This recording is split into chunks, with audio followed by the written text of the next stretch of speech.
Yay. It should give us a countdown. It should. I like how every podcast that we start, we're talking about the technical part of the podcast. We should have a countdown. People love it. We should have a countdown. People, Hi, Andy. people love it. Hey, we're doing this Hey, again. how's it going? That means, what does that mean? That means the Cubs, the Chicago Cubs, are actually in the World Series. Well, not technically yet. I mean, they're scheduled to play on Tuesday. That's right. Something could happen. Yeah, they could be a recount. Really bad could happen. There could be some sort of thing that all of a sudden I heard Adrian Gonzalez. Everybody flunks a drug test, and Adrian Gonzalez has already protested the last 2 games and said that there are some calls that were missed that are going to be overturned upon review, and we're actually going to find that the Dodgers are going to the World Series, is my understanding. I love there were people making a big deal out of the fact that it was going to be cold last night. It was 50s, so it's not really that cold. They're like, the Dodgers don't know how to play in it. And I'm like, it's not that cold. But then somebody said, wait, but Adrian Gonzalez played for the Red Sox for a year. I'm like, well, yeah, and he was terrible there. So I don't know if it had anything to do with the weather, but there was a reason he got traded to the Dodgers. He's terrible everywhere. Hi, Andy. He was the one, Corey Seager, because Corey Seager's really good. Mm-hmm. But the only guy I really worried about was when he would come up would be Gonzalez. And then the Cubs twice last night freaked me out, where he hit the ball right up the middle. I thought, oh crap! And then Addison was standing right there both times. Right, Addison both times. So they finally figured out to move somebody there. Yeah, Justin Turner for some reason scared me a little bit, but really because of his hairline. Yeah, is that why? Yeah, because of his. Man, that's strange. Yeah, it's like his part is just going to get like progressively wider, but he's still going to have little Lord Fauntleroy, whatever that is. Yeah, he's pretty good. Yeah, and he's some guy that Porter is like one of the new front office guys for the Cubs. He found him for the Dodgers. Thanks. Oh, yeah. Also, apparently played some role in Mike Borzello, right? Played a big role in Kenley Jansen. No, that was Kershaw in teaching him a slider. Thanks for that. And then, although it turned out pretty good last night. And then I think Porter also was part of the brain trust that decided to make Kenley Jansen a closer. So if they'd lost, it would have been his fault. But man, they won, so it didn't matter. They did. They won decisively.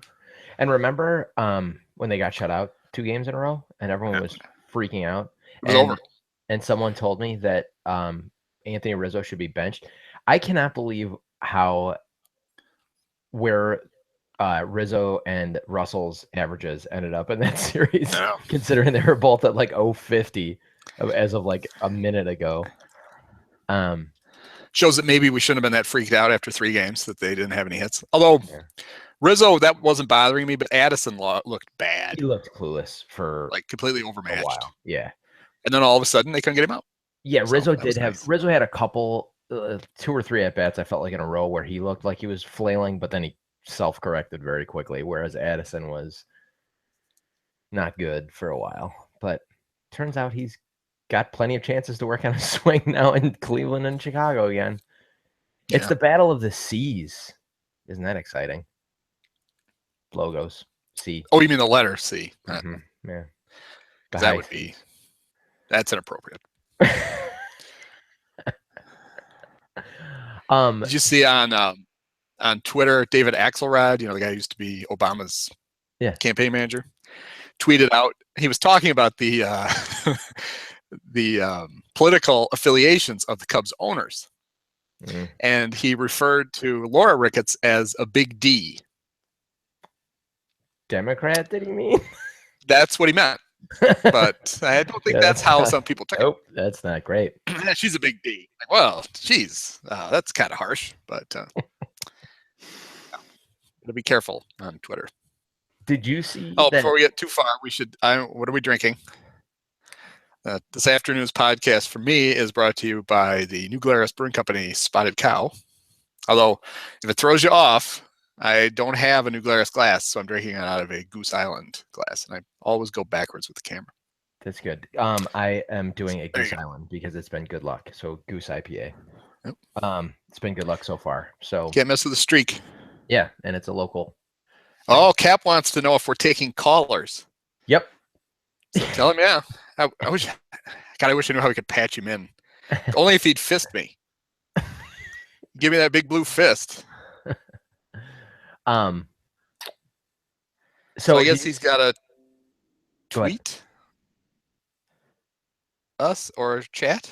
Yeah, he can go to the Google Hangout. Got a Google Plus thing. We probably could work him. Follow the link, go to the Google Hangout, tweet at us. Or that'd be good. We should try to figure that out during a podcast, how to patch somebody in. I'm sure it would go really well and be really fast. Yeah. I could invite him. Wouldn't that work? Yeah. If we want to. Yeah, do we want him?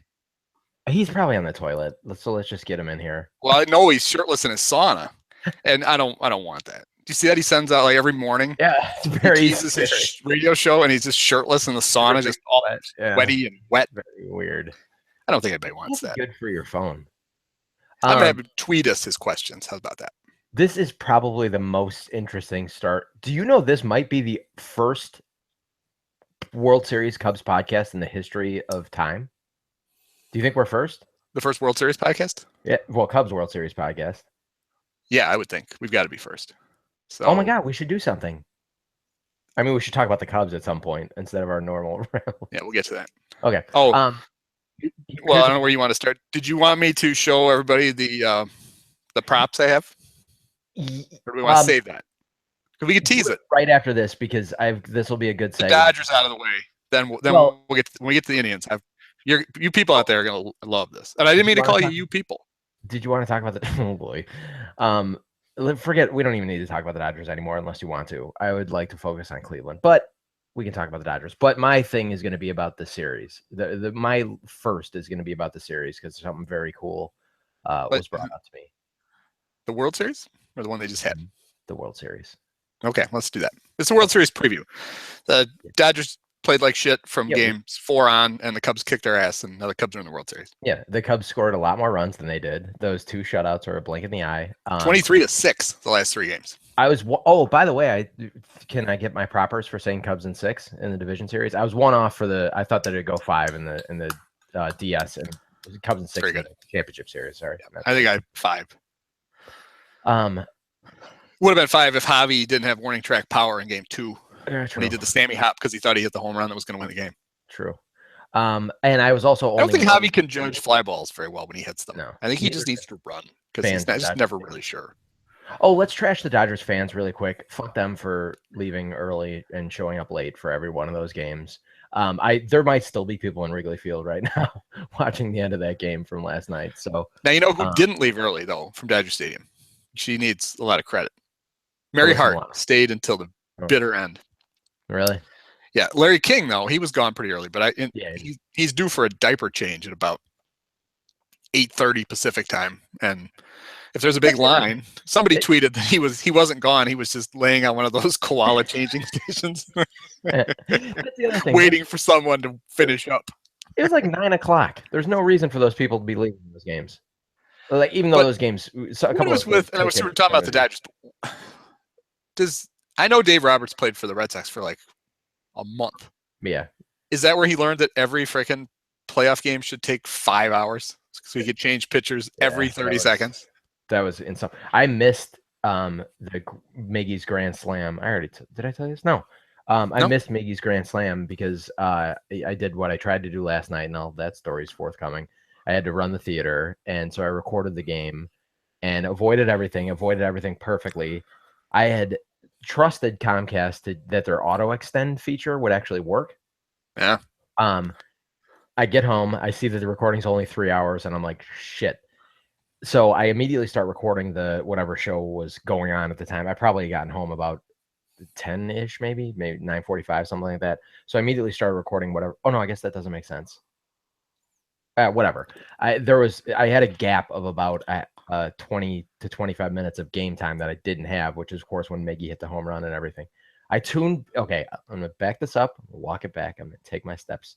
I tuned back in right at the aftermath of the Miggy Grand Slam, and I saw Dexter's, but it was because of freaking Baez, not our Baez, their Baez. Yeah. That guy was painful. He literally made me miss, well, and in conjunction with an assist from Comcast and their auto extend feature. Never working. Don't trust it. I mean, ideally, you guys, I'm telling you this as a friend, don't use Comcast if you can avoid it, but it's kind of unavoidable in the places where it's a bit of a monopoly. So don't ever trust their auto extend. So last night I recorded the game plus 90 minutes plus like the 3 shows. I was recording FSN until 4 a.m. I'm like, that'll probably be enough. Yeah, that might. FSN. Oh, FS1. Yeah. FS1. Sorry, yeah, FS. It doesn't matter. No, nobody will watch it again now for a year, so it doesn't matter. Exactly. That's what I had to say about the Dodger series. So the games are on Big Fox now, right? The World Series. I assume so. Yeah. Yeah, I think so. BC is saying the 2 positives about the Dodgers are Vin Scully and Rick Monday, and Vin just retired. I don't know about Rick Monday. Yeah, the guy saves one flag, and he's been living off that for 40 years. He sounds like him and Mike Shannon should broadcast together because they both have that lounge singer voice. Hey, sounds like they're hitting on a 65-year-old woman for the entire broadcast. It sounds like they're doing an impression. You got nice teeth. You might want to put them back in. It sounds like that's their Will Ferrell Anchorman impression. Ron Burgundy.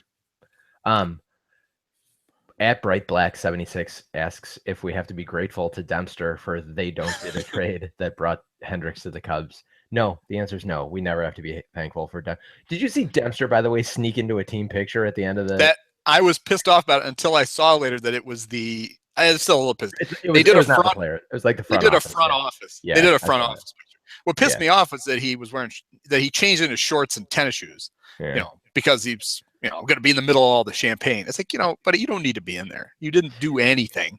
I mean, I don't think playing golden tea in the office for 3 hours a month, qualifies you to be in the front office picture. Regarding this and regarding the celebration, and I think that it's relatively well known, and I'm a pretty unabashed, diehard Pearl Jam fan. Well, I can't say that. I'm not diehard, but I love Pearl Jam. I love Eddie Vedder. I think he's the best representative of the celebrity, maybe Sinise, but Vedder's more vocal, of the celebrity Cubs fan that we have, and Murray, obviously. But why was he in the locker room or the champagne room celebrating? It's like, just because he's famous, he gets to just go. And so Cusack was back there apparently too, although at least they didn't show him. I would be surprised that Cusack was in. I think he'd be worried that the champagne would blow off his toupee and he wouldn't be able to find it. That it'd shrink his black leather jacket. Did you see him not wearing a goddamn blue item on his body? Well, maybe he was, but it's always black. He just always wear black because he's so emo now. Fuck that guy. I heard that they're gonna Fox Jeremy he's also a Cub fan, Jeremy Piven. And he's going to play a big role in the World Series because him and Joe Buck are going to talk hair plugs for 3 hours during one of the broadcasts. Joe Buck, was Joe Buck in the Entourage movie? Oh, I'm thinking of Anchorman, of the other shitbad movie that everyone seems to like. He wasn't in the Entourage movie, right? Joe Buck was in Anchorman 2. Anchorman 2. I've never saw it. I hated Anchorman, and that is the correct opinion. So fuck all you people. I loved Anchorman. It's stupid. I think it's a great movie. So terribly written and stupid. And the 4 main characters are all the same character, and it was pointless to have 4 different characters. It was just shades of dumb of one character. Anyhow, it's not about an Anchorman. It's not an Anchorman podcast. It's not a Joe Buck podcast. It's a Cubs World Series playoff preview podcast. And I'm going to go ahead and say it. It's the very first one in the history of humanity. We should have done this at 2 a.m. so we guaranteed it. Should have done it during the game. About the 4th inning. Can I tell you, Cusack was there and prominently on TV. Fuck that guy. Indeed. That's from his one move. Whenever Rizzo hits a home run, he just does this. He stands creepily behind the screen and points at him with 2 fingers. Yeah. Oh, and also fuck Marlins, man. You know what he should do? He should hold a boombox over his head as Rizzo comes in.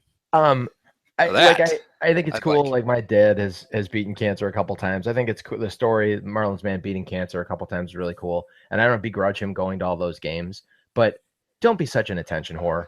Like, and even if you want to be people to know that you're there, wear your thing. Do you see how many he was moving his visor around? Like, if you're going to be an attention whore, be good at something. Like, do something, write something, perform. like deserve the attention you get. Don't just be able to afford tickets behind the camera and be a douchebag. So fuck Marlins Man too, because I couldn't. It was like in LA, I couldn't stop looking at Larry King eating ice cream, and then like last night I couldn't stop looking at Marlins Man. The Marlins Man he's a rich guy who dresses like a traffic cone. Yeah, he's a lawyer, and good for him for beating cancer. Yeah, it doesn't mean I need to see him in the background of every sporting event. Like, yeah, great, good on you. Anyhow, that's all I'll say about that. Oh, should I tell my story? Oh, let me get this nugget out before I forget it. Oh, all right. Well, Mike needs a bathroom break. Let's bring in Ron Coomer. No, that's what Pat says. Let me get this nugget out, and that's Coomer's cue to take over the play-by-play. I have to kick Kaplan out of my bathroom. He's just had the hot shower running, so he can take a steam in there. There's no sauna, so he's just got the shower running, sitting in front of it. But I want to get this out before I forget, and before you show your surprise, because this is one of the coolest notes I heard. Because obviously, I'd seen The Imitation Game when it was in theaters. I actually just rewatched it. It's streaming on Netflix. Well, I'll just throw my cue in there. So of course I'm sitting there. I got to see how these two things tie together.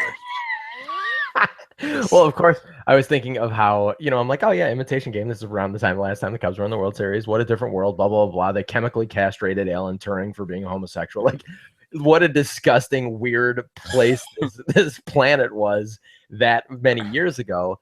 And then I saw, let me try and give credit for this, because I saw someone tweet out that this would be it's going to be so cool when Dexter Fowler is the first batter up.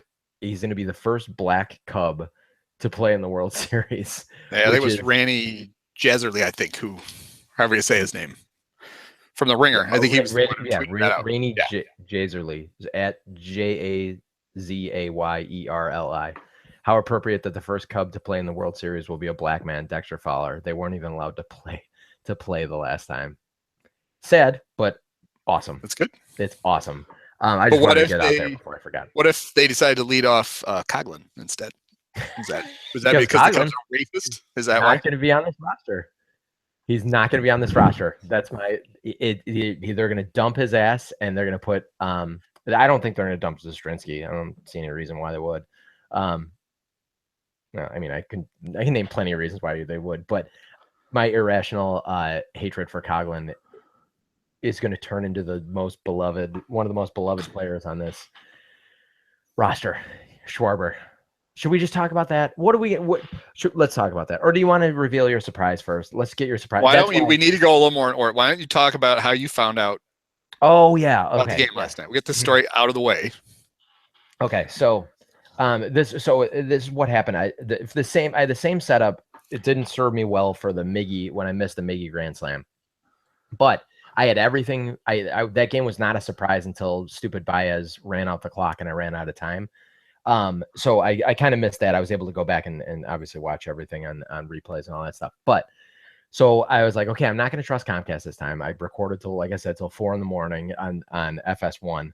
I'd gotten everything set up. I went to the theater. I opened the theater. We had 6 people there. Which was terrific, because then we had the money I got from them. We had to use to immediately pay our piano player. So essentially I just broke even, which was we should just close the theater, but never mind. So I had made sure that before I turned the TV on, I got home. Let me back this up. I'll go chronologically. So the show starts. I warned everyone at the beginning of the show. I'm like, if anyone says anything to me about the score, I'm never letting you in this theater again. That was for the audience and for the performers. I had turned off my phone just before 7. I warned everyone as they came in. I'm like, don't say a word to me. The show was whatever. It was going by. I was distracted by everything. About 8:30. And in hindsight, watching the game, I think it was probably either the Contreras home run or the Rizzo home run. We're down in a basement, and next door was like a restaurant bar, and a roar went up from next door that I could hear through the walls. And I was like, damn it. Like, I mean, great that it's a roar instead of like a bunch of boos, but I was like, okay, good things are probably happening right now. So, okay, fine. I get the show done, whatever. It was what it was. I'm like, everyone get out of the theater. Like, I'm getting the hell, I'm going home. So I get home about, probably right around the time the game ended. It was probably 9:45, 10 o'clock. Get the thing set up. I turn off. I mute my receiver. Make sure the TV is on like the NBA channel because I don't have a subscription to it, so there's no chance of this getting ruined. Before I even turn on the TV, I let the dogs out. I get the DVR all ready to go, and I hear a couple like pop, pop, pops of fireworks. I'm like, fuck. Like 95% odds are good that they won this game, and I haven't even started watching it. But I can suspend disbelief. I like the Blair Witch Project. I'm very good at suspending disbelief, and like I can pretend that I don't probably know the outcome to this. And so, watching the game, and about the third or fourth inning, they've already got a lead, and the way Hendricks was pitching, I'm like, okay, this is probably going to hold up no matter what. But my dog's out again. I paused the game, and I don't know how my one dog, Maddox, with her paws or her pads on the bottom of her paws, does this every time. But she always manages to hit the only wrong buttons on the remote if she ever stands on the remote. So I put the remote on the back of the couch, and I saw this happen in slow motion. Maddox, she's like a cat. She always jumps up on the back of the couch. She jumped up on the back on the remote. I'm like, no, I'm like diving for the remote, she hit the button that not only sent it back to stop the recording, but sent it back to live TV. So, and like I lowered, I was covering the TV screen with my head, like lowering my eyes, covering the TV with my head. I just on the very bottom third though saw it was like Cubs DEF period Dodgers, and I'm like, or maybe it was CHC, whatever. On the bottom line, it looked like it said Cubs defeat Dodgers, and I was like, maybe I didn't see that. Maybe I was wrong. Maybe I read it in reverse. Maybe I'm wrong. Maybe I'm wrong. So of course, I was 99% sure though they'd won, which I was like, well, that's gonna ruin the game for me, and it did not at all. Like it was still, I was still nervous. I was still on the edge of my seat. It was still the most. I mean, I think I was probably as nervous as everyone else was, sort of knowing the outcome, because honestly, with once Hendricks got 3 runs up, I was like, that's probably enough. And like, I think I probably had the same confidence, 99% knowing the outcome that a lot of people did last night. That's how good he was. And I know my understanding is that Kershaw gets a win for that though, anyhow. Yeah, because just for being gutty, because he had a back injury a few months ago. Yeah, I almost vomited when I saw that opening montage. I'm like, is this just going to be about Kershaw? It was like about 30 seconds of Kershaw footage before they even went to a Cub. I'm like, you guys know we're up 3-2 and are way better than the Dodgers right now. I was fine with it because set him up and then kick his ass. It worked out fine. Sweet. That was sweet. My business partner was razzing me. He called me butthurt because yesterday he just texted me Kersh, and I'm like, throw shade while you can. I think it ends tonight. And he's like, you better hope so. He's like, you're gonna be nervous for Game 7 because I had tickets for tonight. I'm very glad to not be down there. And I'm like, okay. I'm like, we'll see what happens. So of course, about 2 in the morning or whatever, when I finished the game, 1 in the morning, I just texted him back. I'm like, Kersh. You should have just tweeted back, "Haw." Just finish it for him. Yeah, I tweeted it the first time he did it in Game 2. I tweeted him back, or I texted him back, Hend, because Hendricks very easily could have beat Kershaw twice in this. Well, I guess he wouldn't have had to beat him the second time if he had beat him the first time, but Hendricks was unbelievable. In the pregame, A-Rod, who, maybe if he wouldn't wear the weird lipstick, you could take it a little more seriously because he seems to actually kind of know what he's talking about. I really like. He talked about how he thought that. Well, here are a couple different things about Kershaw. What A-Rod said was, what made him really tough in the second game was he was a little tired because it was short rest, and A-Rod thought that because he was throwing 92, 93, he actually had a little better control, and he was going to be throwing 95, 96 and wouldn't be able to locate as well. And that's actually seemed to be what happened. Yeah. But Barry Rosner claims that a scout told him that the only reason the Dodgers wouldn't have pitched him in Game 5 is if they weren't convinced that he had basically emptied the tank in Game 2, and that he was just going to get lit up if he tried to pitch Game 5, and he thought that was, or Game 6, and he said he thought that was a bad omen. The reason he couldn't pitch Game 5 was they thought there's no way he can go on short rest again. He's done, and he thought that was a bad omen for him trying to get through Game 6. And he did. He wasn't good. I mean, the Cubs squared him up a lot. They did. They were hitting it. Yeah, I mean, like, and God bless Dexter Fowler for just immediately put and the leadoff doubles the first 2 innings. Like, I can't imagine, those of you guys that were there, I can't imagine being in that atmosphere. I enjoyed the Andrew Tolles clank out in left field. Did you when they were doing the slow motion replays of his face, just of his eyes, just going? Like, it was fantastic. It was fantastic. All we needed was, I feel bad for that kid. We needed Ron Santo in the background going, "Oh no!" I'm very glad. I'm very glad the Cubs didn't win by 1 or 2 runs, because that I would have felt horrible. I mean, the kid was in Single A to start the year. That would have been real. He was a grocery bagger or something. Yeah. He's basically the Kurt Warner. He's just all he has to do to become Kurt Warner is marry somebody with a spiky haircut whose parents die in a tornado. Then he can be Kurt Warner. So then the Dodgers bring Kenley in the 7th, and that's it for the Cubs offense for us tonight. That dude is amazing. Yeah, he couldn't hit him at all. So I was glad that we didn't need any more runs at that point, because we weren't going to get any. Yeah, that guy's good. That guy's good. I guess he had to do that. He couldn't go to anybody else, but it put the Dodgers in a weird spot. A rally, he was going to have to come out. They were going to have to pinch hit for him, which meant that you would have pitched him in the 7th and 8th and not had him for the 9th. They weren't going to rally anyway. I guess Dave Roberts said, "Screw it. If I bring in anybody else in the bullpen, it's going to be 10-0. So we're just going to go with Kenley and pray to God that we can somehow scratch out some runs," which they couldn't. And so how about Aroldis Chapman coming in with an actual base runner and getting some outs? That was impressive. Well, I thought the whole Hollingsworth and Cap lost their shit after Game 5 when he didn't pitch very well.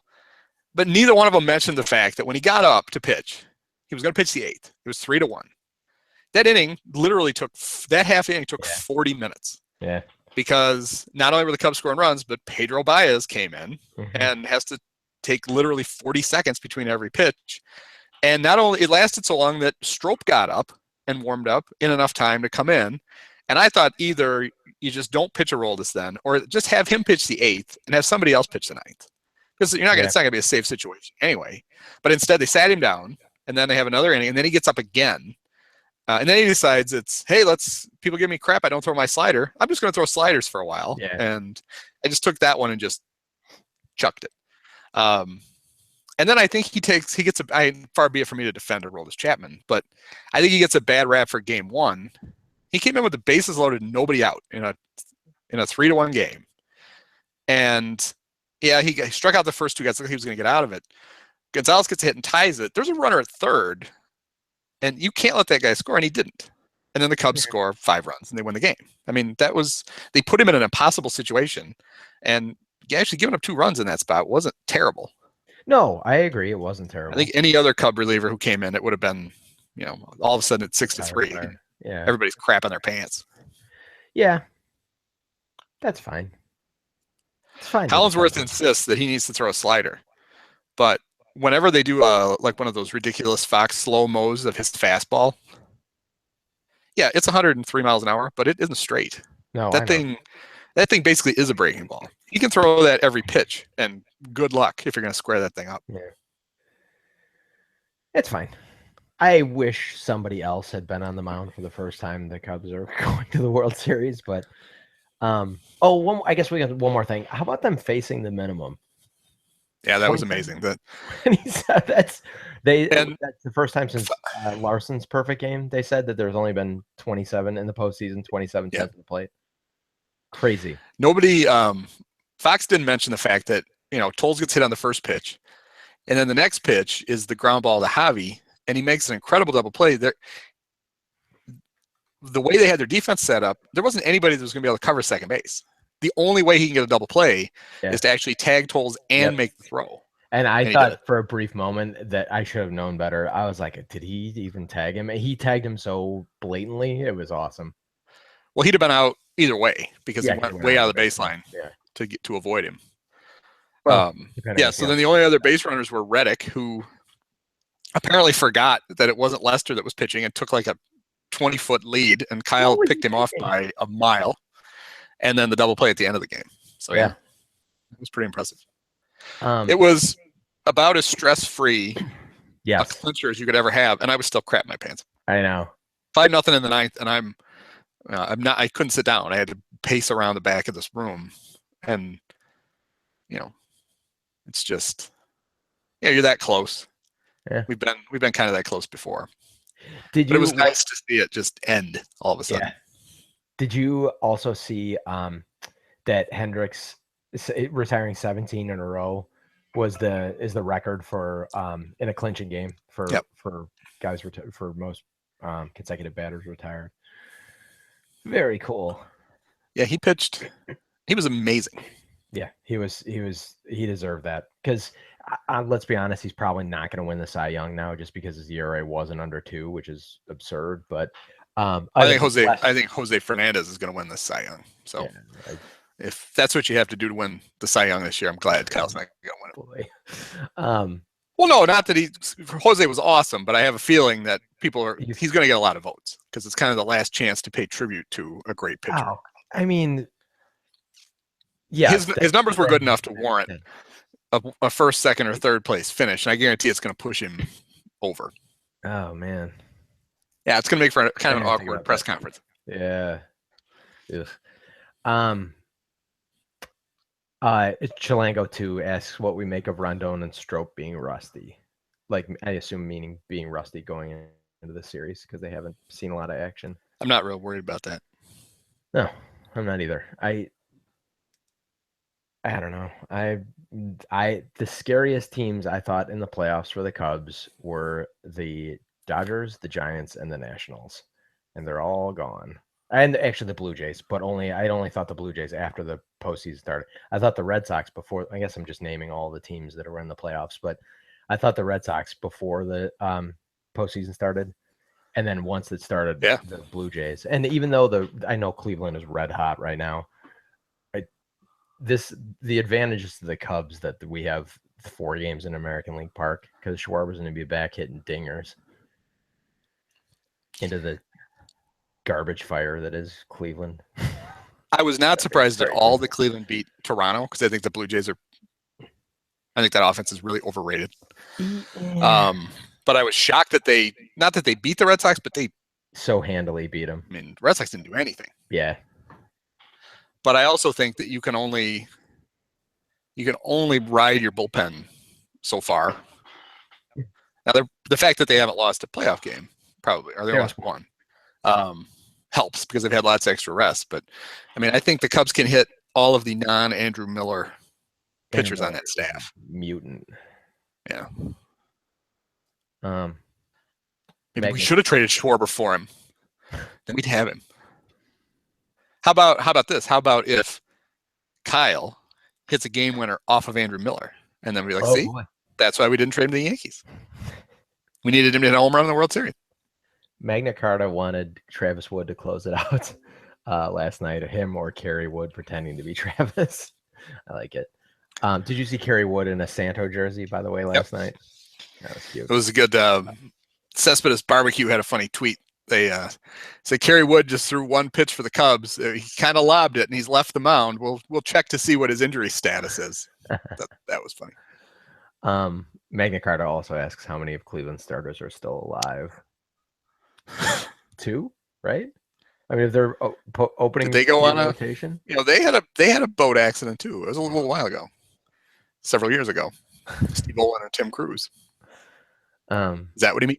Bobby Ojeda chopped off part of his finger in a guarding accident. I think he's talking about the fact that their rotation is pretty. Oh, because they're hurt. Yeah, I assume. Well, he said Danny Salazar might pitch in the World Series, but he hasn't pitched since like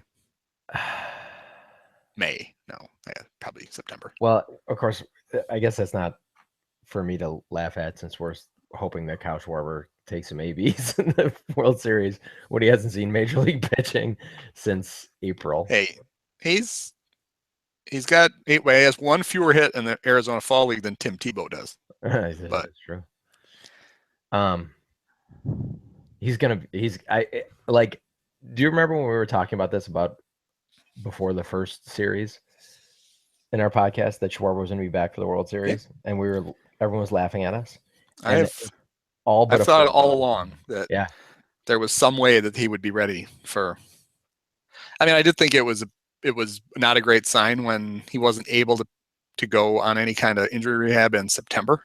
So I kind of thought, well, maybe not. But it's been 6 months since his surgery, not even since the injury. And I thought, hell, he can get, healed up enough for that. And he's been doing catcher activities, which I assume means swatting, for like 2 months or something. Yeah, well, he will not. He won't play in the field at all. No, absolutely. So all he's got to do is hit a home run and jog. Yeah. If Andre Ethier can be on the playoff roster with a broken leg, I think Kyle can be on it and he hit a home run in the playoffs. Although it was a pop up that the wind blew into the stands, but still counts. I don't see any reason why Kyle can't. And so if he's not your DH against right-handed pitchers, it's Coughlin. No, don't even say that. Kyle's on the Kyle roster. without any live BP over the last couple of weeks is a better hitter than Chris Coughlin, without a doubt. So I don't see any reason not to do it. He's not going to get hurt again. I mean, it's not like his knee is unstable. Play him. What the hell? And it'll just be amazing, to see him stroll up. Where does he bat? Yeah, I was gonna say, what's your lineup then? What's your game? Let's say this is a foregone conclusion, and I think it is, that Schwarber is back. What's your game one lineup? I guess he hits sixth, because you're not gonna mess with the first four behind Contreras. Although he could get behind Zobrist, maybe it's fifth. Zobrist. Yeah, I bet him fifth. I put him right in the middle. Because Zobrist, obviously, the Indians only have 2 left-handed pitchers, and only one's likely to pitch. It's Miller. So he'll even be useful late in games at Wrigley, because if you bring him in, they're not going to be able to bring a lefty in, and we won't have to burn him. He's going to hit. And then if he gets on, then Almora. I don't know who runs for him. Yeah, Albert can run for him. Maybe they could do like a courtesy runner thing where he can run and then Kyle can still bat later. Is that a thing? In Little League, you could courtesy run for the fat catcher, and Kyle's kind of a fat catcher. I think that ought to work. Can he just take Hayward's at bat, and we'll just let our pitchers hit? Yeah, he's not gonna hit any worse than Hayward is. If you're worried about that, Jason wouldn't go on the playoff roster either. So I'm glad Hayward was on the field for the final out, though. I feel so bad for that guy. But the fans gave him a nice ovation. Yep. Instead of it's fans and booing him. Because a lot of it obviously is because he played on a really good team. He hasn't taken a lot of shit from the fans, which is good, because he doesn't. Yeah. I think it's not like he's not trying. But it's amazing that he's this terrible right now. Yeah, he was. I was always expecting him, like, he's gonna have one hot streak, and it's gonna be the month of October. If you would have said he's not gonna be very good his first year with the Cubs, I would have thought, okay, he's gonna hit like 240. Yeah. Well, he's one for God knows. He's one for the playoffs, which is just terrible. That's pretty abysmal. But hey, if Rizzo and Russell can straighten it out, Hayward can straighten it out, right? He's been there before. All right, so now we're kind of looking ahead now to the World Series, so I think it's time to bring out the props. So, oh boy, I didn't even think of this until last night. I was looking at my bookcase, and so I've got the first two. I have an extensive amount of bobbleheads. I have some glorious ones. Like somewhere in a box, I have a Dusty Baker one where he's got a toothpick in his mouth, which is just ridiculous. And some others. I have a Bud Selig one. But one of my friends who goes to a lot of Brewer games. The Brewers gave out a Bud Selig one. He's got a suit on, and it's interesting. But anyway, the very first two bobbleheads I ever got when I was a little kid, you couldn't really get. I'm sure there were some, but the individual players weren't that prominent. You pretty much got either the doughy little baseball boy, where they all look the same. They would just change the hat and the uniform, or they would make mascot specific ones, which had the human body and then the weird mascot head. And so the very first one I ever got was this one. Now, if you're listening to the podcast, it's not going to do much, but if you're watching it, there's a cub with a bear head and a hat. It's not Clark because he's got pants on. So this was the first one I got. Well, the second one I got is this guy, the Cleveland. It's Chief Wahoo, and he may be the most offensive thing ever. He's bright red. His teeth are like 70% of his face. No, his teeth are like John Lackey's teeth. Well, yeah, it does look a lot like Lackey. Maybe it is. Have we ever seen Chief Wahoo and Lackey in the same spot? So there we go. There's your World Series matchup. As a little kid, I knew that this would happen someday. But how is this still a thing? I don't know. How is Chief Wahoo still their mascot? I don't know. And they were going to like de-emphasize him this year, and they don't. He's pretty much on their hats every game. They're wearing them more often, I think, in the playoffs. Yeah. So anyway, I think, and people who think that this is not a big deal are just wrong. I mean, like it's a big deal. I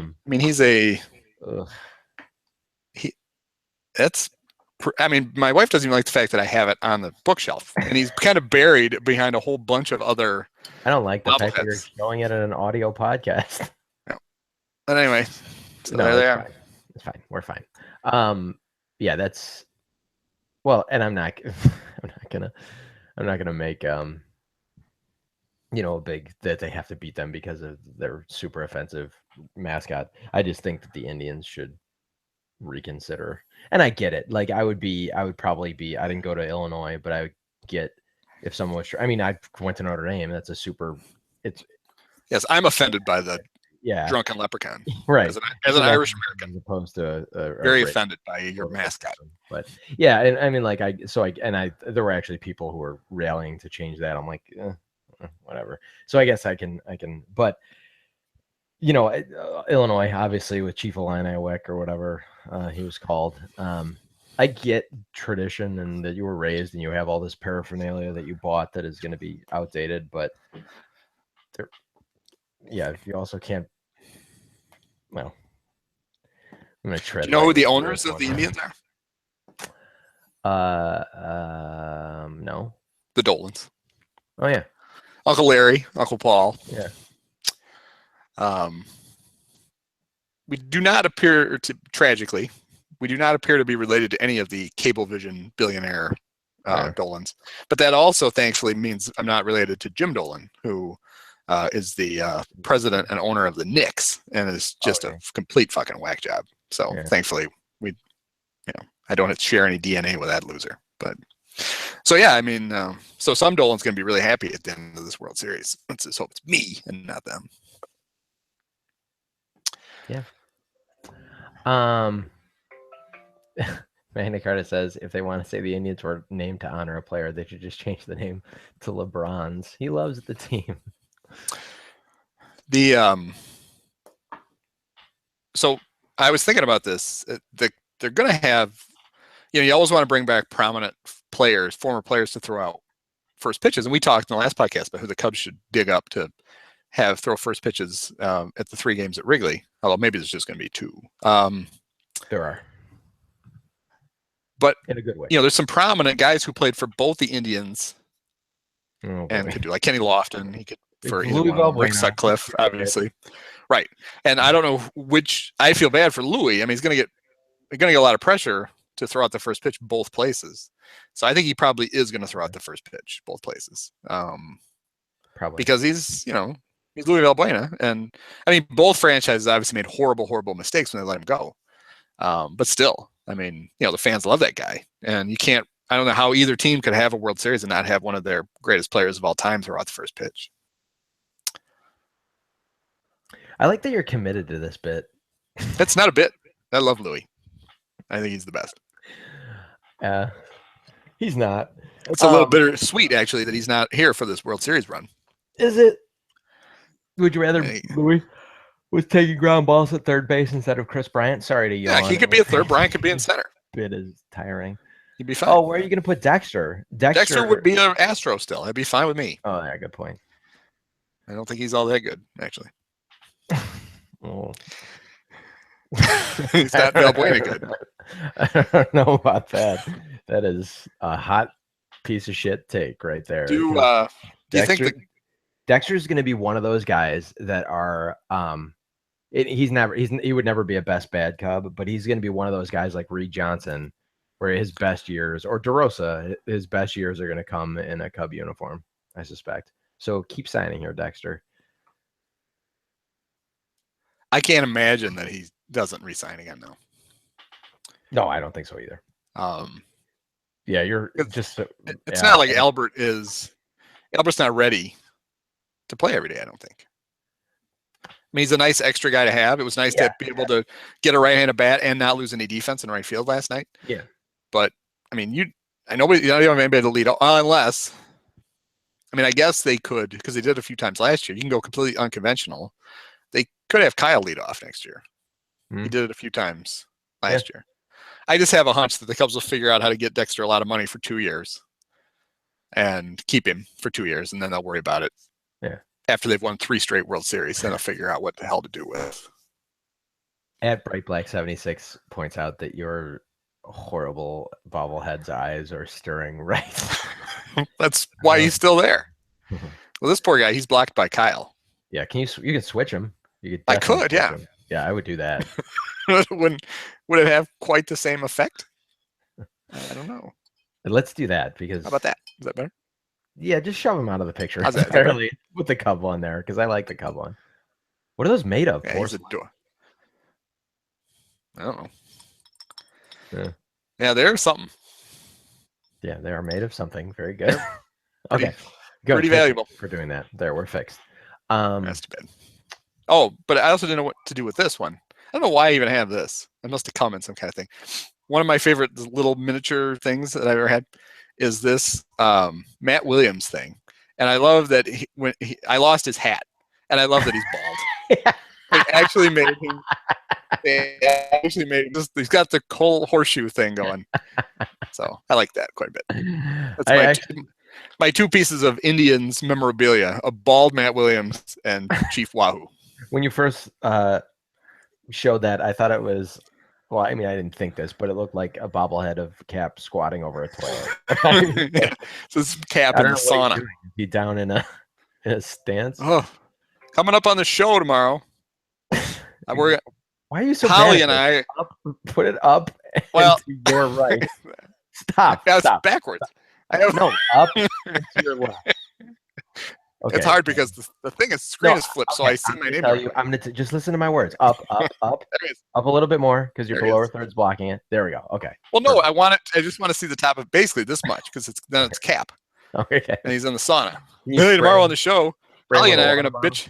Holly and I are gonna bitch about Jason Hayward for 3 hours, even though the Cubs are going to the World Series. Let's talk about Lester's contract. Can I say about Cap's ridiculous sauna things? The worst thing, he is the most sensationalistic, ridiculous, like the sky is falling chicken little Cub fan on the planet. So when the Cubs went down 1-2 to the Dodgers, Cap comes on, he's like, "Come on, Cubs fans, toughen up." I'm like, really? You of all people are going to be the rallying cry? A naked screaming Cap is our voice of reason? No, that was bad. That was some dark days after where they were 1-2, when everyone was texting me to bench Rizzo. And yeah, good job, y'all. Magna Carta says he's looking forward to seeing you on Antique Roadshow with your collection. Look at this. Now, what do you think this is worth? This is an offensive piece of Native America. Yeah, I don't know what I would classify it as. Are you? It's not good. You're gonna be in the area for what, the games 3, 4, and 5? 3, 4, and 5. And I'm going to Vegas for 6 and 7. Cool. So I'm gonna miss the parade. You're gonna meet Pete Rose there. I'm running bets for Pete. He'll be working. Do you think it's gonna go to 6 or 7? Or are they gonna end it in Wrigley Field? It'd be nice to end it at least in game 5 at Wrigley. Please end it in 4 so I can see this happen. I don't know. As much as I didn't want to go to game 7 tonight, I was a little jealous that there was plenty of people there and that there last night that I knew that got to see, well, I a think it very, was very historic win. Tom Verducci who wrote today about. He said this team reminds him of the '98 Yankees.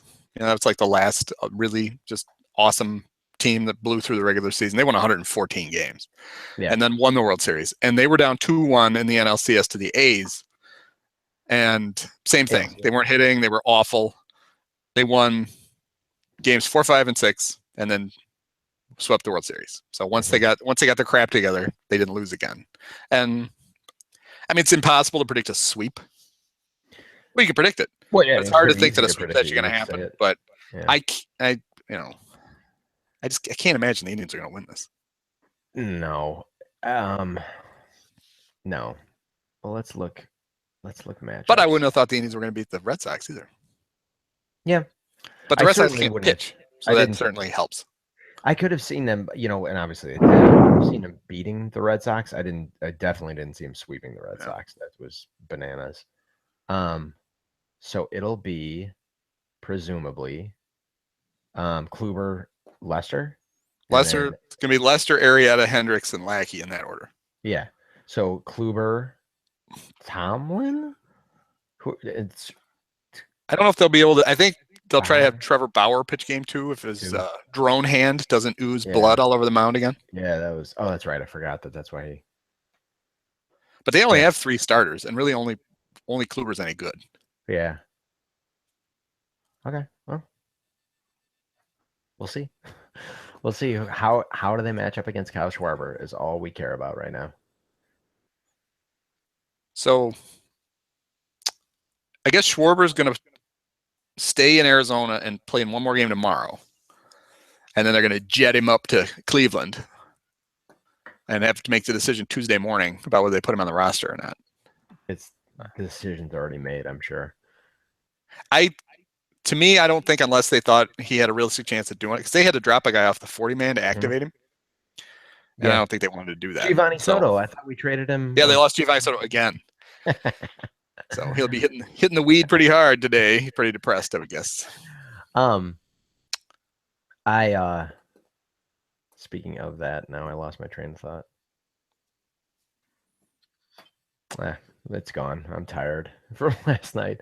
I was up till 4:30 something watching all the post-game stuff.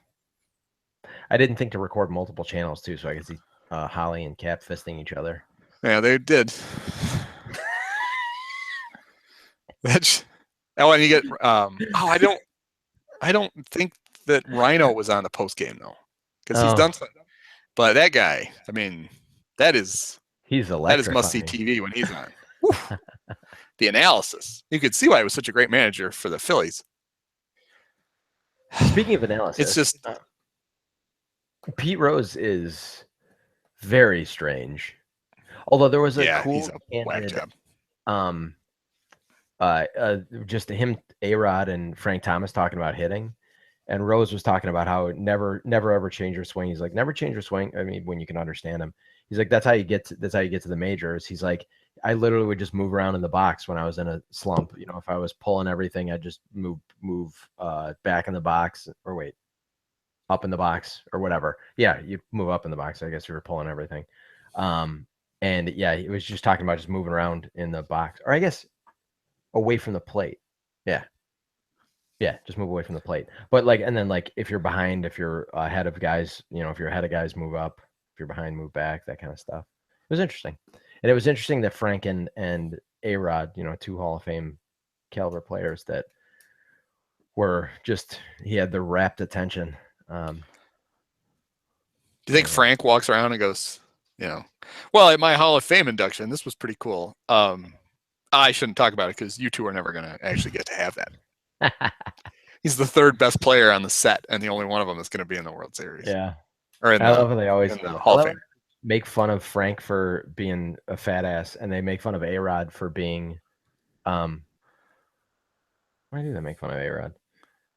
Being rich or whatever. But he's the best, by far the most competent analyst on that panel. He's good. Well, he's perfect for it. I mean, he was, I think, especially in the studio, you have to talk in little short sound bites and be able to come across. And I think, and you need to be able to pretend that what you're saying is genuine, even when it's not. He's a complete phony. And so he's perfect for it. He knows baseball and he's all image and it comes across perfectly in that format. So yeah, he's really good at it. I mean, he's going to do that for a long time. Yeah. Yeah, especially since he retired so early.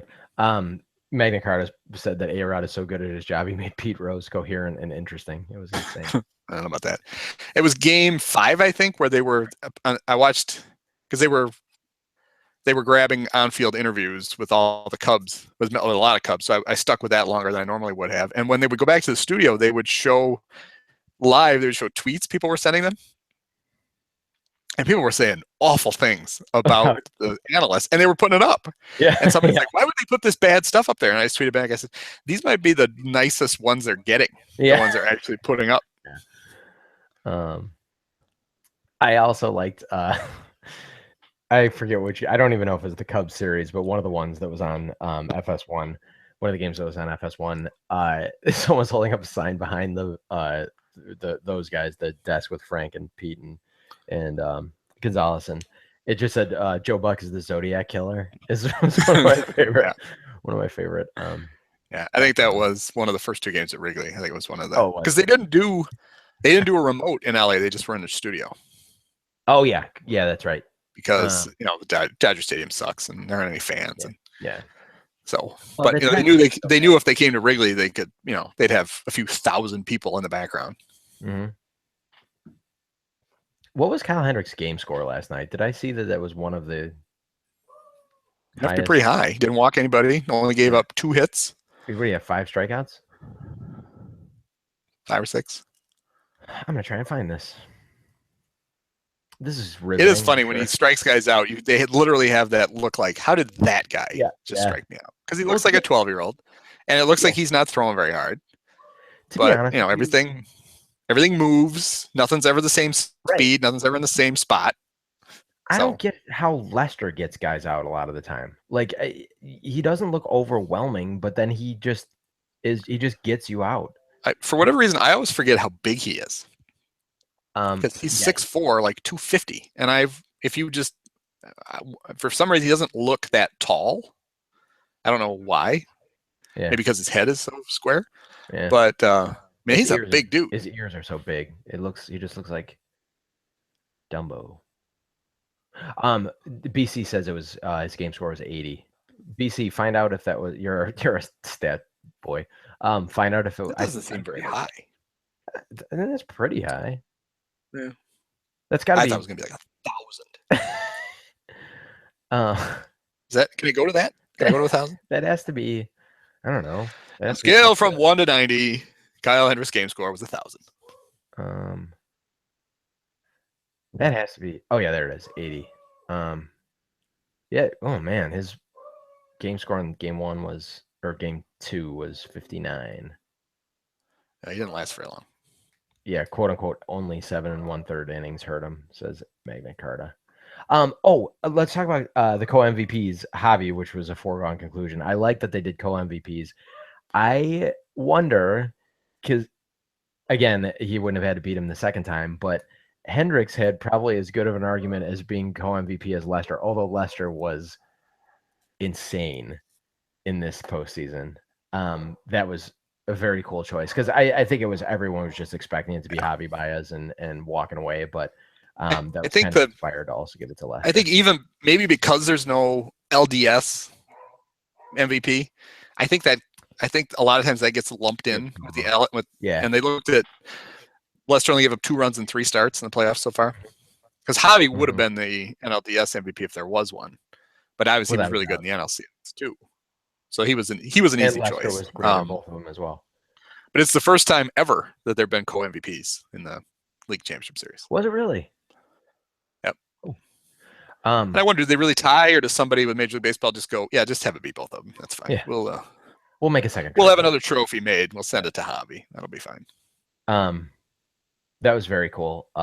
Lester, for everyone who's bitched about his contract and bitched about the money and bitched about the length of the contract and blah, blah, blah, blah, blah. Well, that's why he's here. And that was I know that was 2 games ago, but that was awesome. The whole Do you series was think, awesome. if we're trying to figure out who gets dropped off the roster for Kyle, and it just seems like it ought to be Coughlin because It is. It has to be. we don't want to put him in the field. And do you think though there's really any need for Miggy in the World Series? Because he's such a. I mean, obviously he hit a grand. He had his big postseason moment. He hit that grand slam, but I mean, I don't think you want him catching Jake anymore. I think he's. I mean, that's why he's on. He's on the roster to catch Jake. Contreras. And do you really want to take Contreras out of the lineup No. in any non-Lester start? I wouldn't. No. So Miggy just is your third catcher then, in case you sub out all your other catchers, you need him. But I obviously, if you needed a third catcher, it ends up having to be Javi because it's not going to be Kyle. They're not going to say, "All right, buddy, right. Yeah, now glad your knee feels better. Why don't you catch a few innings?" Right.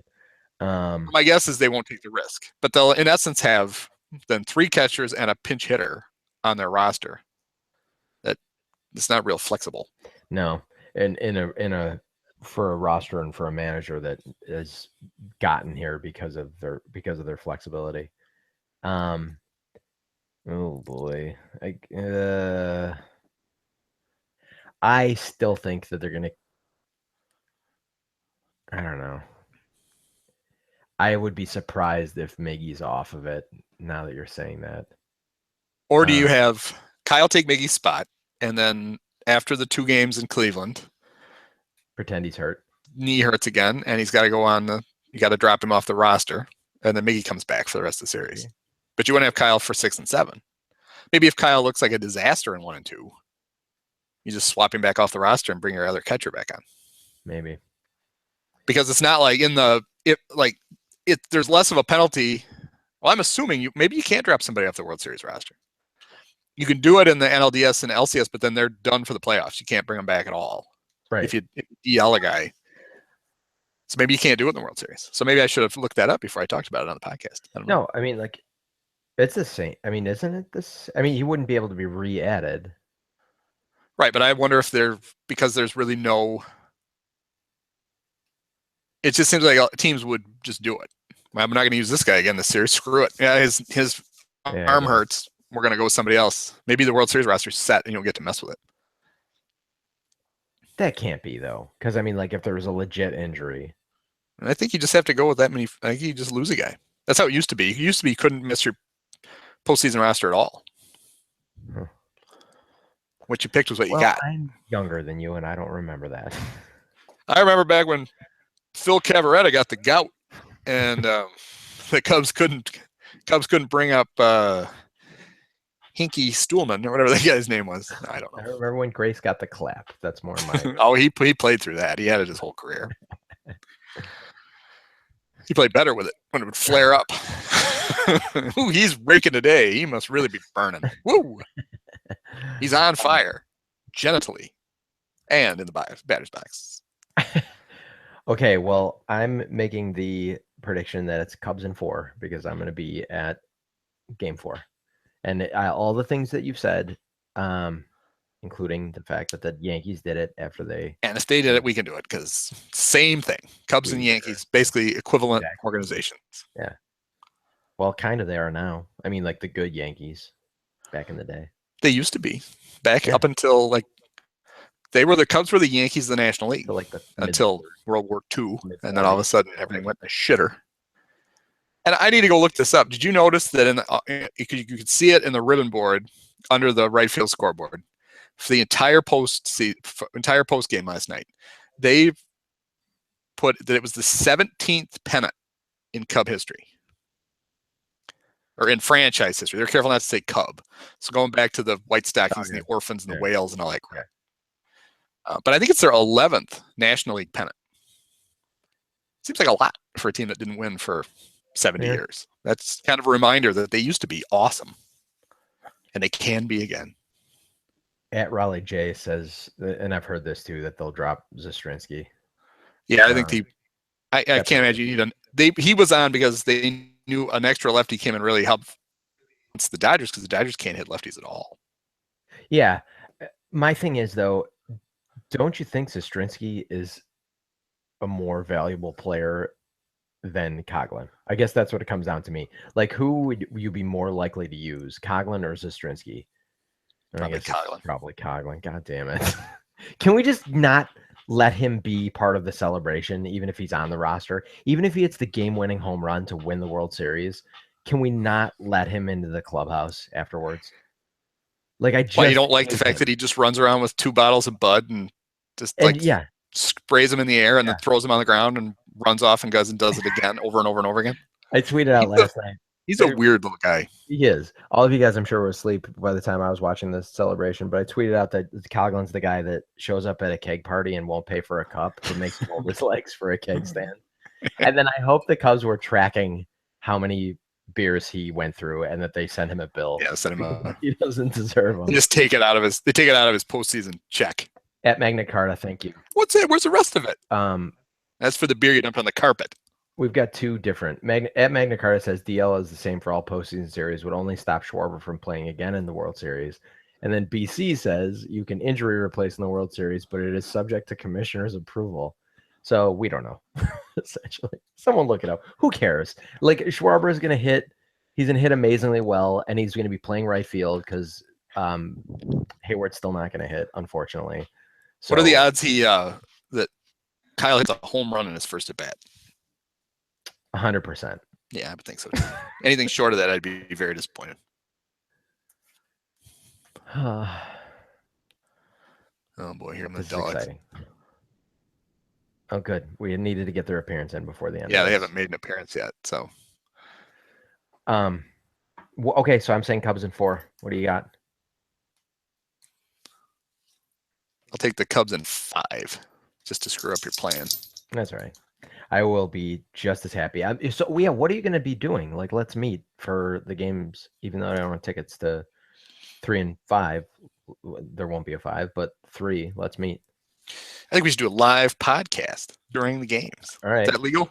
I'm sure Major League Baseball would think that was fine. We can Periscope. We'll Periscope our pre-gaming. Where are you staying?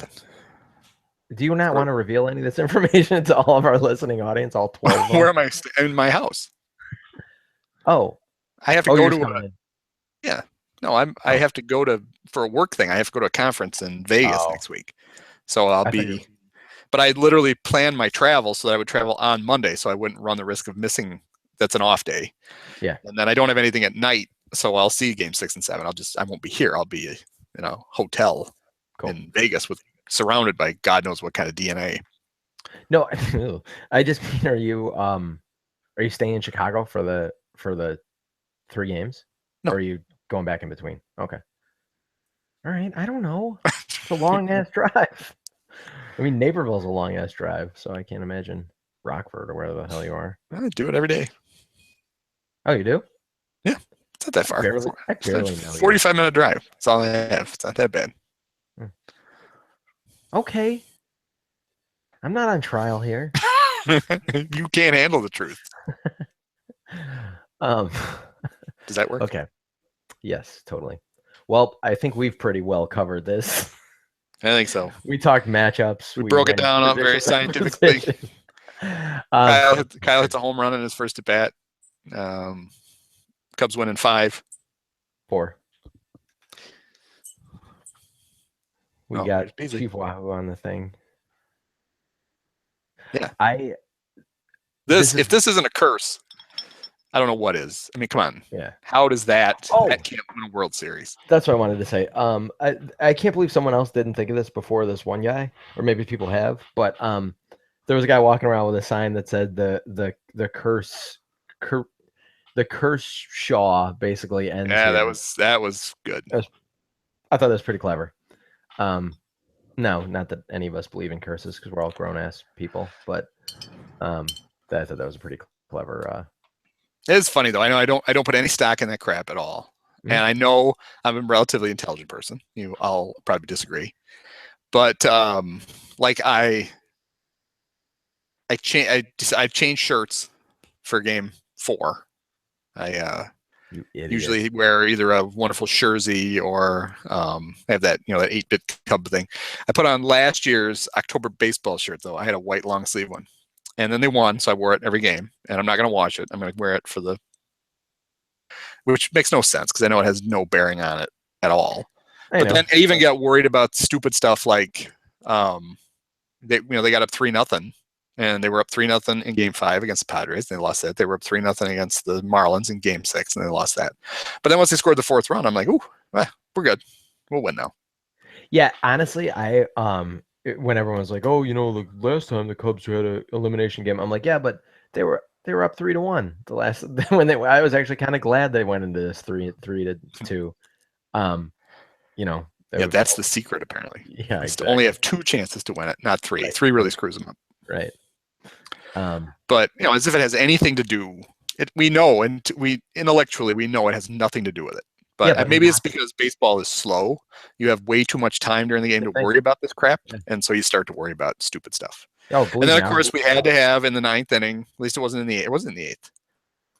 It was the 9th. It was Ruiz hits a foul ball that ends up basically in the Bartman seats. They went a couple of rows up, and Buck didn't say anything. But then Smoltz goes like under his breath, check that seat or something like that. Yeah, it was something like the Cubs fans don't like those seats or whatever. Yeah. I'm sure they love that that they did that.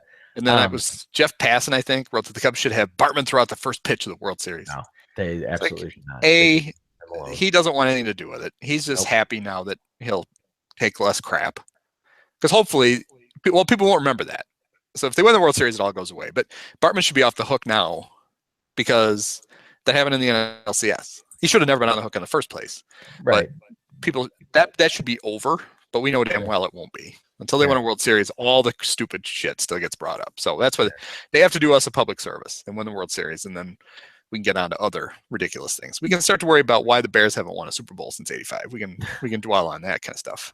There's a little bit of me that's like curse of Calvin Thomas, or whatever the hell it is. There's a little bit of me that's like, oh man, last year they made it through the division series and didn't do well in the championship series. This year they made it through division and championship series. I don't know. But then I'm like, you know what? But that makes no sense because they should have won a wild card game and got annihilated in the division series. And then, which I guess they did. Yeah, the whole one rung at a time thing. Yeah, but I don't want that. I want them to just leapfrog that. Obviously, why would I not want them to do that? Somebody actually, I forget if they texted me or tweeted me that they hoped the Cubs wouldn't win the World Series this year so Schwarber could be there for the World Series. I'm like, you are the it was a tweet because you were on it, I think, too. I'm like, I asked the question. I asked if he thought Kyle, deep down in his heart, was like, well, maybe they could just get to the World Series this year and then I can play in it next year. But now he's going to play in it. Yeah. Anyway, but now we don't have to worry about it because he's going to play. Yeah. Magna Carta says under the logic to invite Bartman, they should actually have Dusty Baker throw out the first pitch. Dude. Dusty should have Steven Strasburg throw it out 140 times. He didn't get any innings in the postseason. We want to get his arm tuned up. No, I don't even know what I was going to say. It was something about Schwarber, but I think we've pretty much beaten that into the ground. Run that thing into the ground. Just like Schwarber's going to beat a ball into. I mean, I know there's a chance, obviously, that he won't get put on the roster, but I don't think it's a very good chance that he doesn't. I think he's a 90% for sure lock to be on this roster.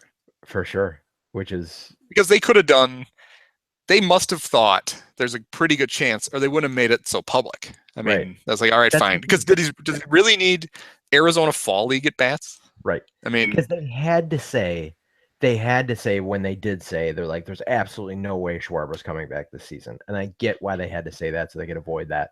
So the fact that they're, like you said, the fact that they're even opening the door and entertaining the possibility means that this is not just a possibility.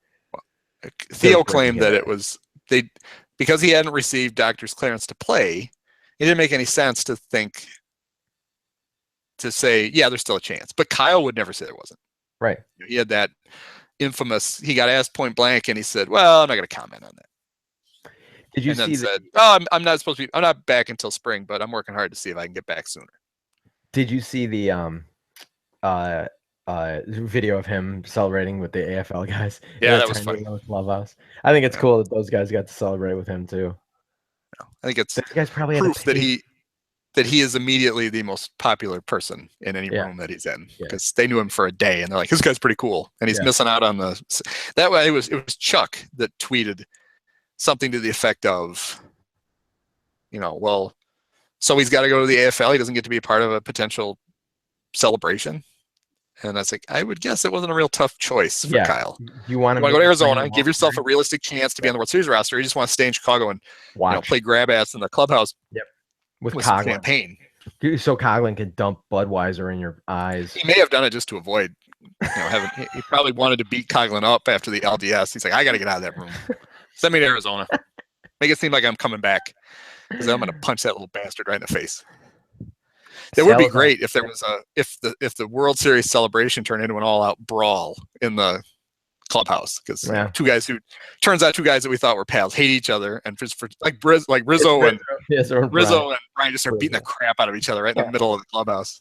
Yeah, I'm tired of pretending that I don't hate your ass. Smack. Salazar is scheduled for a 3, according to Jordan Bastion. Salazar is scheduled for 3 innings sim game today. Could go a long way in team's decision on him making World Series. Yeah. Oh, that's the point I was going to make. Lackey's going to pitch a simulated game tomorrow, because it's going to be a while before he pitches. Yeah. And it seems like if you really weren't sure if Kyle was going to be back, you just have him hitting that. You want to send him to Arizona, and you'd have him, because there are easily ways. They have pitchers that weren't on the roster that could have easily thrown live BP to him at 8 o'clock in the morning at Wrigley, where nobody's around. How ready is Hamill going to get you to face Major League pitching, though? No, but that might be a real red flag. He'd be like, yeah, he took live BP against Hamill, and he only got 9 hits and 10 swings. He's not ready. He hit one to the warning track, so poor Kyle. He's not on the roster now. He has surgery in the morning. We're gonna obviously that scope didn't take. We're gonna do it again. We're gonna find a better cadaver to get him his ACL repaired. Can you imagine a crazier? This is seriously like the dog has decided to walk across me. And then all right. Oh, dogs are wearing Lucas Cub stuff. That's cute. Now poor Lucas has to wear the bear stuff. Oh, I see. Barry has them color coordinated. She's got. Beasley's got the Cub collar. Elsie has a Blackhawks collar, and Lucas wears bear stuff. Oh, poor guy. Yeah. He doesn't know any better. Someday they'll be good again. If you live to be really old like me, maybe you can see it. Now I lost my train of thought. You and your dogs. Anyhow, should we wrap this, because we were so informative and efficient? Yeah. The 2 things we're pretty bad at are starting and ending these things. And then the middle's not real great either, but other than that, we're pretty good. The rotation is official for the Indians. It's Kluber, it's Bauer, and Tomlin. And the Cubs now, I just read, it's unique, but he's rested. So it's Lester, Hamill, Arrieta, Hamill, Hendricks, Hamill, Lackey, Hamill. They're going to make up for Hamill. He's going to pitch every other game in the World Series. It's bold. I like it. It's outside of the box. Well, this is going to be a heck of a thing. Yeah, I'm not sure if it's weird. The little things that make it like sink in. Like I'm watching last night. I'm all excited. I apparently screamed when they won. It woke everybody up in the house. I cried. But then, like today, just cried. Today I went to buy this. I had to get the stupid locker room shirt because I got to dump more money on a shirt I'll wear like 5 times. And the first place I went to, they had a sign. They just printed out real quick a sign to let it know that there's been a shipping delay and the Cubs World Series gear has not yet arrived. And I just stared at Cubs World Series gear, like just another reminder of holy shit, they're really going to play in the World Series. And it's little stuff like that it's like, oh yeah, it's not a National League champion shirt. I mean, it is, but it's a World Series shirt because that's where they're going now. So Magna Carta is coming in hot at the end. By the way, he's asking us our World Series MVP. We have to predict that in advance. Well, I'll just take. I mean, Kyle's not going to be ready. He's not. He hasn't had any at bats, but he's going to win the World Series MVP. Kyle Schwarber. I'm I'm gonna go with Rizzo. He's certainly locked in. It's amazing how you can go from 0 not to hitting 60 anything like to, that. Yeah, because he almost homered twice off Kershaw I last night. know. The double was a rocket. I know. I'm gonna take Rizzo because also he's just one of the coolest human beings on the planet. I love the And move last night. You didn't notice it live, but on the first replay of after the final out, he kind of runs behind the mound, throws his glove in the air, takes the ball, puts it in his back pocket, yeah, and then jumps in the celebration. yeah. And You Verducci mentioned, must have seen it because he asked him about it later, and Rizzo just reaches in his pocket and holds it up, and then yep, puts it I right back in saw his that. pocket. That was really cool. And I also love he and Baez are starting to develop a Adrian Beltre Yeah, and what's his name? The Elvis Andrews. yeah, Elvis Andrews. Kind of relationship where Well, Baez I always think it's funny when Rizzo, after an out, when Javi's kind of close to him, he bounces the ball off of him. I'm yeah. not such a fan of Javi deciding it's funny to steal pop-ups from Rizzo, Yeah, like in the don't do fifth that. inning of an Seriously. NLCS game. Yeah, please don't do that anymore, Javi. Yeah, But if can everyone just assume that they should defer to Javi Baez whenever yeah. he's like, I got it. Like Well, and no matter where he is and what he's saying, just let him get it. there was a funny moment. I think in the eighth, there was like a pop-up. There was a foul pop-up that Rizzo ran in for, and he had plenty of time to get under it, and he literally made this like huge exaggerated wave Yeah, to get away from towards Javi, like go away. Yeah. There was no way Javi could actually get to the ball, but he's like, just stay over there. So that was pretty funny. Oh, I actually will throw this out, and you guys can just tweet these at me. Tweet your best ideas at me. I am totally getting a Cubs tattoo if they win this. So tweet locations. I don't have any tattoos, but I will. My girlfriend has some good recommendations as far as artists go. So tweet. I'm assuming probably like inner arm would be a space, or like probably back of my arm, I'm thinking. So I was thinking of I don't know what year it is, but the silhouette of the standing bear has kind of been one of my favorite of their logos. And I don't think that actually was their '08 logo, but I think it was around that time. So I kind of like that one. I kind of like the one of the bear, just the bear head and frame, which is I think Banks. I think that was around Banks's time. Maybe it was '40s. Yeah, tweet me your suggestions. Well, I've only got the one. I have the one all the way across my chest that says "Just one before I die." I'm gonna have that one changed to 2, so just 2 before I die, and I'll do that every year. But I'm gonna have Clark the Cub, full body, because you need to see that he doesn't have any pants. It's gonna start on my right butt cheek and go all the way down my leg. I think it'll be pretty classy. Do you actually have a tattoo? No, okay, and I'm never getting one. A, I don't like needles, and B, I've never thought of anything in my life that I knew for sure that I wanted permanently affixed to me. I know. So. I have never gotten one either, and now I think maybe. Plus, I work for myself. No one would care. I'm already on. It's gonna get like full. You should just get full sleeves then, and something on your neck. That's always good. I'm gonna get a yachty right on your neck. I'm gonna get a picture on the back of my neck of the back of Javi's neck, so it'll be very meta, and then of the MLB logo, so it'll be back of my neck will show the back of Javi's neck, which will show the MLB logo on the back of his neck. Oh yeah, that would be meta. All right, guys. All right, the dogs are getting restless. Yeah. So it's pretty amazing that we actually got to have all of these podcasts. We have to preview every round that there is. We're gonna do a celebratory podcast, right? Yeah, we'll have to do a wrap up then, because now we got to figure out where Ben Zobrist is going to play next year. That'll be a whole podcast, because he ain't going to play second base and he's not going to play left field. So yeah, where's that poor guy got to go play? Because he's still pretty good. He doesn't have a whole lot of hits in the postseason, but every one that he's had has been a big effing deal. Yeah, so and that guy still has puts together amazing at bats. The best way to gauge, forget the K zone or whatever. Best way to gauge an ump is if Zobrist is agreeing or disagreeing. Yeah, if that Zobrist, guy's masters. Zobrist, and he's usually pretty polite about complaining. But yeah, if he actually says he's mad, he's pissed. Magna Carta. Well, sorry, go ahead. I was gonna say he's the kind of guy that, like, when in the first inning last night, when you just did not want them to only get one run, because after they got the guys at second and third, and you knew he wouldn't strike out.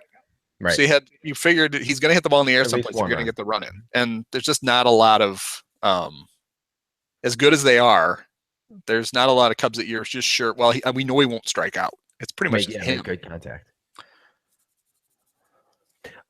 Magna Carta suggested that I get a full back tattoo of Chris Coughlin dodging an outside pitch. God, I don't get that. He's gonna have a game-winning hit at some point during the series, and I'm gonna be happy. I'm gonna be very happy. Let's be honest. It'll be a little annoying, but I'll be happy as a clam. Yeah, like I said, I would never root against him. No, of course not. But once he screws up, I feel completely emboldened to just pile on. Yeah. You know what the best part is? Worst case scenario, I'm assuming we only have 7 games left of Chris Coughlin for the rest of our Cubs. I would think so, but I thought we were rid of him in April, and then all of a sudden he's back. Or March, I guess it was, and all of a sudden he was back, and then he disappeared for a while because he was hurt. And he thought, all right, well, they won't need him again, and then all of a sudden he was here again. He was back again and made the playoff roster and got to play in the astonishing. But he's done nothing, as we figured. Yeah, of course. Well, Andy, let's do this again. Yeah, we'll do it in a Saturday. We'll do it next Sunday morning. I say it'll take a week. Yeah. We're gonna actually forget Sunday morning because I'm gonna be at game. Yeah, 4. Sunday morning. Sunday night. 7 Sunday. Yeah, Sunday night. We'll do this, and we'll give everyone more notice than we have in the past, so you guys can. Well, this one, I mean, the Cubs kind of sprung this one on us, with the. We weren't sure. We may have had to have done it tomorrow. I told you, if they were playing tonight. Cubs in 6. I told you Cubs in 6, and I'm telling you Cubs in 4. So I said Cubs in 5. So I was even more optimistic, and we could have done this podcast yesterday morning. And then wrong, and I was right. Let's just say that. And so you're going to be wrong about the next one. I'll be right about the next one. And let's plan for next Sunday. And we should open this one up and just because this is probably just going to be a party. So we should somehow figure out in advance how to sort of open this up and let a little more interaction come in. But we can talk about that off camera because no one wants to see how the sausage is made, right? No, especially not this sausage. Nobody wants to see your sausage. Okay. And on that note. All right, well, go Cubs. Next time we do this, they'll be the world champions. That has a nice ring to it. Yeah. All right, Dylan. Talk to you next time. Go Cubs. Bye.